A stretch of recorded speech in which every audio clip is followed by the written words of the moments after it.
Hinikayat ng Bureau of Fisheries and Aquatic Resources o BFAR ang bawat Pilipino na suportahan ang mga hakbang ng pamahalaan sa West Philippine Sea.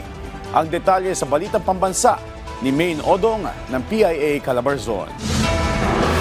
Naniniwala ang Bureau of Fisheries and Aquatic Resources na ang laban at pagsuporta sa mga hakbang ng pamahalaan sa West Philippine Sea ay obligasyon ng bawat isang Pilipino sa anumang panig ng bansa at hindi lamang ng mga direktang apektado sa mga pinag-aagawang teritoryo.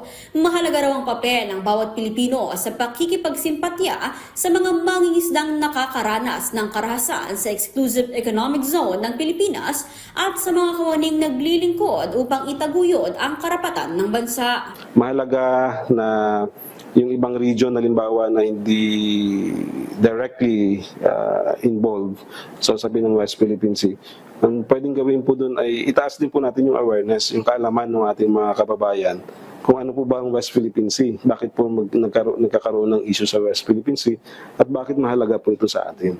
Pagtitiyak ng BFAR na hindi sila matitinag na magpatrolya sa lahat ng maritime zones ng bansa sa kabila ng mga pangaharas ng China. Nitong Enero ay nakaranas ng pangaharas sa mga kawani ng PCG at BFAR na nagsasagawa ng pag-aaral sa Syndicate 2 at 3 nang harangin sila ng China Coast Guard at magsagawa ng delikadong pagmaniobra laban sa mga barko ng Pilipinas.